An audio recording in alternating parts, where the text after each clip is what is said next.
Dans cette vidéo, je voudrais faire un point sur la croissance de ma chaîne et te montrer que j'ai des vidéos qui ne servent vraiment à rien du tout. C'est parti. Allez, c'est parti. Bon, j'espère que tu vas bien, que tu as la forme, tu as la pêche, l'énergie, que tu as plein d'idées pour créer du contenu, pour faire des choses. Aujourd'hui, je voudrais faire un petit point avec toi sur ma stratégie de comment je fais pour atteindre mes 1000 abonnés sur ma chaîne YouTube. Tu sais, je l'ai dit il y a plusieurs semaines, que mon but c'était vraiment de passer le cap des 1000 abonnés sur ma chaîne YouTube et que je traîne un petit peu. Franchement, ça monte pas aussi vite que ce que je voudrais. Mais en fait, ça fait des années que je traîne. Soyons honnêtes, ça fait des années que je publie des vidéos sur YouTube, mais en fait j'ai toujours fait de manière très désordonnée, de manière vraiment pas très intéressante, en tout cas pour la croissance de ma chaîne. Ce que je veux dire par là, c'est que j'ai toujours misé sur d'autres formats. Les autres formats, c'était beaucoup du texte, ensuite c'était du podcast. Je faisais de la vidéo sur YouTube, mais de manière très désordonnée, c'est-à-dire qu'une fois je publie une vidéo, après j'en publiais plus, je multipliais les sujets, je parlais d'un truc, je parlais d'un autre truc, quand j'avais une idée j'en faisais une, et puis après quand j'avais plus d'idées j'en faisais pas, et puis voilà, tu vois, je faisais un petit peu n'importe comment. Et ensuite, quelques temps plus tard, tu te dis, moi, ma chaîne, finalement, j'ai toujours que 500 ou 600 abonnés, ça grossit pas, qu'est-ce qui se passe, pourquoi ça marche pas, etc. Bon, j'ai décidé de mettre un petit peu de stratégie là-dedans, je t'en ai parlé dans des vidéos précédentes, en disant tout simplement, comment je pourrais faire pour faire grossir ma chaîne YouTube, tout simplement. Donc j'ai mis en place des stratégies notamment d'avoir des thématiques, de prendre des outils, de savoir de quoi je vais parler, de quand je vais parler, de essayer de les positionner dans les recherches de YouTube. Mais la question c'est de savoir si ça marche. Comment je peux savoir si ça marche? On pourrait regarder avec le compteur d'abonnés, je suis à 967. Bon, ça grossit petit à petit, on va dire qu'en moyenne je gagne 2 abonnés par jour. C'est mieux que avant où j'en gagnais un toutes les semaines peut-être, mais bon, ça reste pas aussi rapide que ce que je veux. Mais c'est déjà une première croissance. Maintenant, la question qui se pose, c'est de savoir d'où viennent ces abonnés. Pourquoi je gagne des abonnés? Est-ce que c'est juste parce qu'il y a des vidéos qui ont eu du succès ou est-ce qu'il y a d'autres indicateurs? Pour le savoir, on va partir sur un outil qui s'appelle Morning Fame, dont je t'ai déjà parlé la semaine dernière. Une précision sur l'outil Morning Fame, je te rappelle que c'est un outil sur invitation, que je te mets une invitation dans la description de cette vidéo, là je te mets un lien tout simplement, tu cliques dessus, tu peux ensuite aller sur Morning Fame, t'inscrire, tu gagnes un mois d'abonnement gratuit à cet outil, qui te permet en fait d'avoir un tableau de bord dans lequel tu auras beaucoup d'informations, dont le succès de chacune de tes vidéos et de savoir si tes vidéos contribuent ou pas au succès de ta chaîne YouTube. Comment Morning Fame détermine ça? Alors Morning Fame un petit peu, tu vois, c'est... Comment dire, c'est un petit peu un compas. Imaginons un compas, tu vois, tu sais que tu veux aller à un endroit, tu as besoin d'une boussole pour savoir où tu veux aller. Alors, ce que va te montrer Morning Fame, c'est finalement si tu travailles dans le bon sens. Maintenant, imaginons que tu veuilles monter, tu vois, tu vas y arriver là. Ici, j'ai le cap des 1000 abonnés. Et là, tu es ici, tac, 100. La question, c'est comment tu fais pour arriver là-haut? Alors, bien entendu, tu pourrais rêver d'arriver à faire un saut, pam, comme ça, et de monter directement. Je dis pas que tu peux pas y arriver, mais ce qui va se passer, c'est qu'au départ, ça va plutôt monter comme des escaliers. Tac, tac, tac. La question est de savoir, c'est si tu prends les escaliers dans le bon sens, tu montes, ou est-ce que quand tu fais des vidéos, finalement, tu redescends de ton escalier. Tu vois, imagine tu as un escalator, est-ce que l'escalator, il monte, ou est-ce que l'escalator, il descend? Est-ce que tu luttes contre un escalator dans le mauvais sens, ou est-ce que finalement, tu te laisses porter par les algorithmes de YouTube, parce que tu aurais compris finalement comment tu peux appuyer sur le bon bouton pour monter petit à petit et atteindre l'objectif que tu t'es fixé ici. Et Morning Fame, c'est exactement ce qu'il te montre. Comment il te le montre? Il te montre avec les indicateurs principaux de l'algorithme, qui sont le nombre de vues de tes vidéos, qui sont le taux de rétention, c'est-à-dire est-ce que les gens regardent ta vidéo 1 minute, 2 minutes, 3 minutes, ou plus, ou moins, est-ce que tu as des commentaires, est-ce que tu as des partages, est-ce que tu as des likes sur tes vidéos, donc l'interaction, l'engagement, et donc au final, il arrive à faire des statistiques pour regarder si une vidéo a contribué ou pas au succès de ta chaîne. Ce que je te propose aujourd'hui, c'est d'aller voir tout simplement si oui ou non mes dernières vidéos ont contribué au succès de ma chaîne. Comme ça tu vas découvrir l'outil et tu verras à quel point c'est intéressant. Nous voilà donc sur l'outil, donc tu vois ici j'ai un petit tableau de bord, donc je retrouve mon 967 abonnés, tu vois il y a des statistiques. Premier élément intéressant, tu vois que je vois qu'il y a 70% des vues de mes vidéos YouTube qui viennent en fait de mes visiteurs, de visiteurs, et 30% qui viennent des abonnés. Donc ce qui veut dire que mes vidéos sont soumises à des gens qui ne me connaissent pas avant, en tout cas qui ne sont pas abonnés à ma chaîne YouTube. Donc c'est intéressant parce que ça veut dire que là il y a un facteur de croissance, tout simplement. Il y a des gens qui ne connaissent pas mes vidéos, qui ne connaissent pas ma chaîne, qui ne sont pas abonnés, qui découvrent mes vidéos par le biais probablement de l'algorithme, du partage ou je ne sais quel outil. Alors, ce qu'on va regarder, c'est comment ils pourraient avoir découvert ces vidéos. Alors, tu vois maintenant dans le tableau de bord, il me met des petits symboles. Donc il y a différents symboles, je vais te les expliquer rapidement. Partons par le symbole le moins sympathique. Le symbole le moins sympathique, c'est les petits trucs qui dorment là. Ça veut dire que je descends les escaliers, ça veut dire que je pars dans le mauvais sens. Là, on voit, tu vois, sur la durée de rétention, c'est pas terrible. Ensuite, il y a des symboles avec des petites coches grises et des petites coches vertes. Quand c'est gris, ça veut dire que finalement, on stagne. Quand c'est vert, ça veut dire que on grossit un petit peu, mais pas beaucoup. Et puis à côté, il y a une médaille, et la médaille, ça veut dire que j'ai bien bossé. Alors, j'ai bien bossé sur quoi? Sur les commentaires. J'ai stagné sur la croissance globale, sur le nombre de vues. En nombre de vues, j'ai pas augmenté dans les derniers jours.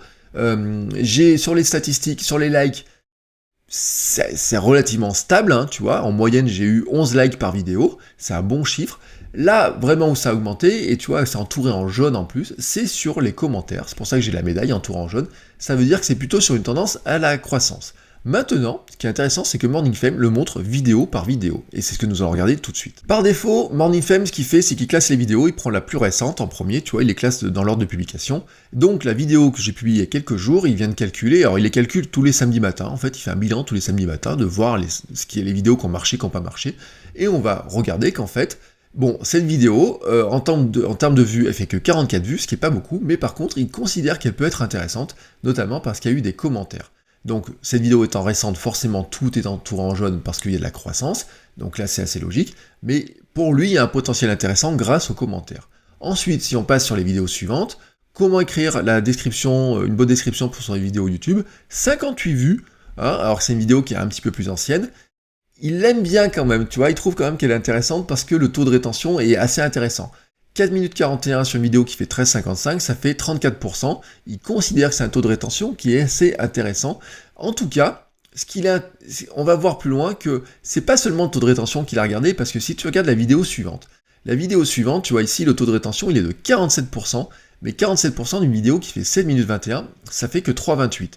Et ici, j'avais 4 minutes 41.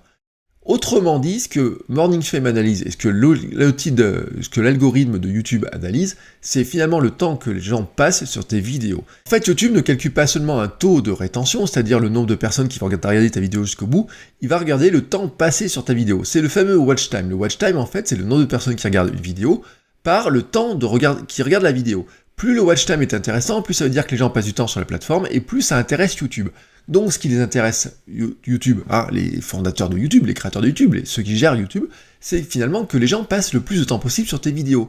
Donc si tu fais une vidéo qui fait 15 minutes, que tu as un taux de rétention de 30% seulement, hein, on va dire ça va pas faire gros, tu vas te dire comme ça, c'est assez faible, mais finalement il vaut mieux 30% de 15 minutes, hein, qui va tout simplement faire autour de 5-6 minutes comme ça, plutôt que un taux de rétention de 50% d'une vidéo qui fasse que 3 minutes, où ça ferait que 1 minute 30, ou seulement 1 minute 30. Si tu multiplies ça par le nombre de personnes qui regardent la vidéo, tu comprendras que le watch time est plus intéressant sur un taux de rétention qui est plus faible d'une vidéo plus longue, que d'un taux de rétention important d'une vidéo plus courte.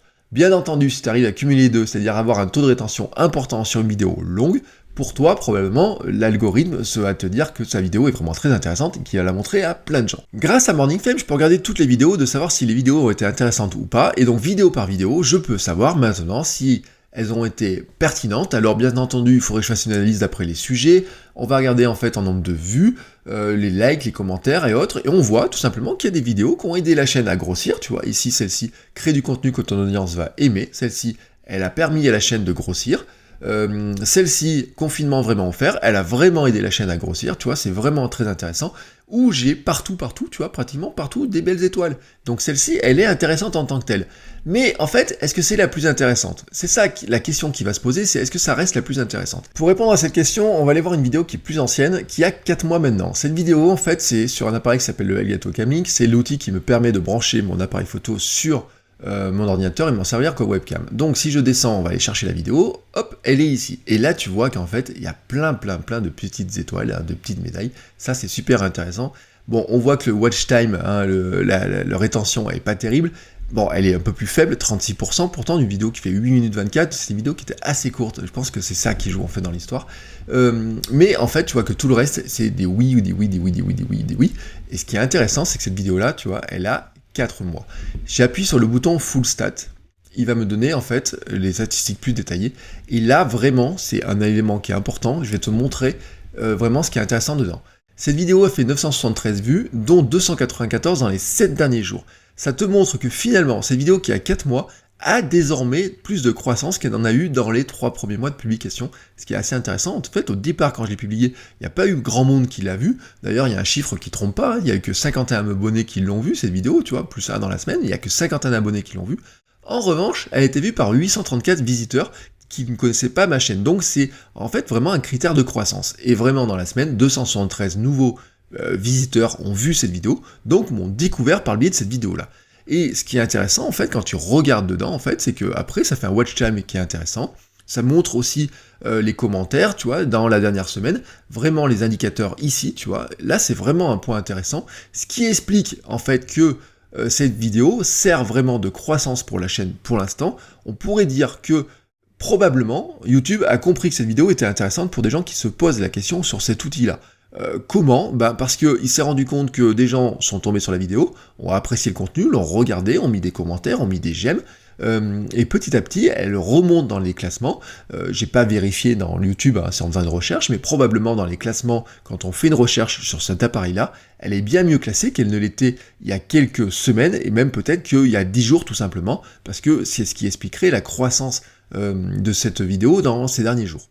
Maintenant, de la même manière, on pourrait regarder s'il y a des vidéos qui n'ont servi à rien du tout. Alors, ce que je te propose, on va pas faire défiler toutes les vidéos, je vais te montrer l'outil de filtrage. On va regarder les vidéos tout simplement qui n'ont servi à rien, hein, celles qui font dormir la chaîne tout simplement, et on va se rendre compte, par exemple, qu'il y a une vidéo Instagram, heure idéale pour un live, elle a servi à rien, pas de succès. Plus d'abonnés sur YouTube en divisant ma chaîne par 2, c'est celle où je t'expliquais ma stratégie de créer une nouvelle chaîne YouTube pour parler de sport, et tu vois que finalement celle-ci, je me suis planté. Alors, peut-être que c'était le titre, peut-être c'est la description, peut-être c'est le sujet, je sais pas, mais en tout cas, elle est pas intéressante, ou en tout cas, elle a pas intéressé les gens. Enregistrer 2 fois, celle-ci, c'est pareil, tu vois. Instagram est-il incontournable quand on fait du podcast ? Là, tu vois non plus qu'elle a pas eu beaucoup de succès. Maintenant, si je prends à l'inverse celles qui ont eu du succès vraiment, tu vois, qui permettent à la chaîne de grossir, il y a ma fameuse vidéo sur le confinement, il y a une vidéo sur le Dolly Parton, il y a une vieille vidéo sur mon bullet journal, hein, qui a 3 mois en fait, où je parle de mon bullet journal, vieille vidéo, tu vois, c'est une vidéo qui a 4 mois, qui est encore plus vieille, sont des vidéos qui permettent tout simplement à la chaîne de grossir. Mon studio de podcast aussi sont des vidéos qui permettent à la chaîne de grossir, qui sont donc intéressantes, qui sont pertinentes pour moi tout de suite. Peut-être qu'elles ne l'ont pas été lors de la publication, parce que ce sont des vidéos, tu vois, qui n'ont pas des statistiques extraordinaires, mais en tout cas, actuellement, elles permettent à la chaîne de grossir, parce qu'elles arrivent à matcher avec les différents éléments de l'algorithme de YouTube, c'est-à-dire qu'en fait, il y a des gens qui découvrent la vidéo, qui la regardent assez longtemps, qui mettent un commentaire, qui mettent un j'aime, et donc au final, pour tous les éléments de l'algorithme de YouTube, c'est une vidéo qui est pertinente, et donc, si elle est pertinente, YouTube a plutôt intérêt à la montrer à des gens qui se posent la question, qui recherchent de l'information sur ce sujet-là, et c'est ce qui rend la vidéo plus visible. Après, bien sûr, il faut aller dans l'analyse vidéo par vidéo pour regarder un petit peu les différences. Il y a une différence qui est importante, par exemple, sur cette vidéo. Sur le confinement, on peut se rendre compte que dans la semaine, elle allait très bien démarrer, mais que finalement, en un mois, tu vois, elle a fait 659 vues, mais qu'elle s'est arrêtée, tout simplement, elle s'est arrêtée, elle est bien moins intéressante que la vidéo sur le Elgato, mais en tant que telle, elle reste pertinente parce qu'elle a permis à la chaîne de grossir. Donc, petit à petit, peut-être, si on refait le test la semaine prochaine, cette vidéo sera bien moins classée, parce que peut-être qu'il n'y aura plus personne qui l'aura vue, donc Morning Fame considérera que finalement, elle ne sert plus à grand chose pour la chaîne, mais c'est ainsi, hein, comme ça, hein, les vidéos, ça monte, ça descend, et je vais rechercher de cette manière-là si des vidéos sont plus pertinentes que d'autres, s'il y a des sujets sur lesquels je dois aller plus que d'autres, s'il y a des critères communs, tu vois, tout simplement aux vidéos. Peut-être que le critère, ça aurait pu être la vignette, on voit que c'est pas franchement la vignette, est-ce que ça peut être le titre, est-ce que ça peut être la description, est-ce que ça peut être la thématique, le sujet. Il se trouve qu'en fait, à la fois la vidéo qui a le moins eu d'intérêt et celle qui a eu le plus d'intérêt sur ma chaîne, ce sont 2 vidéos qui parlent d'Instagram. Donc c'est pas Instagram en tant que tel qui fait grossir la vidéo ou qui la fait baisser. Il y a d'autres critères, il y a d'autres éléments, tu vois, c'est comme ça, hein, il faut essayer de mesurer un petit peu les choses. En tout cas, moi, je continue mon travail là-dessus pour arriver à trouver le format qui permettra à ma chaîne vraiment de passer le cap des 1000 abonnés, mais surtout de décoller, d'avoir plus de vues, d'avoir plus d'abonnés, vraiment de toucher plus de personnes, parce que c'est vraiment ce qui m'intéresse. Bref, tu as compris, je crois, maintenant l'intérêt de cet outil-là. C'est pour ça que j'adore Morning Fame. Je trouve que c'est un outil qui est vraiment très complet, qui est vraiment très intéressant. Si tu envisages, si tu ambitionnes de devenir youtubeur, ou au moins d'avoir plus d'abonnés sur ta chaîne YouTube, vraiment de la faire grossir, de gagner des clients grâce à ta chaîne YouTube, d'avoir plus de visibilité, tu vois, de construire quelque chose, je pense que Morning Fame est un investissement intéressant. Je te rappelle que je te mets un lien dans la description de cette vidéo avec 30 jours gratuits. À la fin des 30 jours, tu verras, mais si tu utilises tous les outils, tu as les recherches de mots-clés, tu as l'analyse de ta chaîne, de ta croissance de ta chaîne, l'analyse de chacune de tes vidéos, tu as beaucoup d'éléments dedans. Je vais en reparler assez régulièrement parce que vraiment pour moi, c'est un outil qui est très intéressant. Est-ce qu'il est complémentaire ou est-ce qu'il remplace TubBuddy? C'est à toi de voir. J'ai fait des vidéos sur TubBuddy, je vais en faire d'autres sur TubBuddy, parce que TubBuddy est intéressant, notamment par son extension qui est directement dans le navigateur. Finalement, quand tu vas publier une vidéo, il y a des outils qui sont directement dans la publication de la vidéo qui sont très intéressants.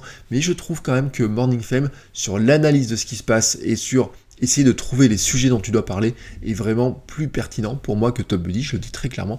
C'est pour ça que ça fait plusieurs vidéos où je te parle de Morning Fame et je vais t'en reparler assez régulièrement, mais je te reparlerai aussi de TubBuddy. Dis-moi dans la description de cette vidéo, d'ailleurs, si tu as des questions sur l'un outil ou l'autre, hein, si tu veux que je fasse des comparaisons, si tu veux qu'on essaye de comparer un petit peu les deux outils, n'hésite pas à me laisser un commentaire dessus. N'hésite pas bien sûr aussi à t'abonner à la chaîne, hein, ça me permettra moi de passer mon cap des 1000 abonnés, et on se retrouve la semaine prochaine pour une nouvelle vidéo. Continue à créer du bon contenu, soigne ton énergie, et à la semaine prochaine. Ciao!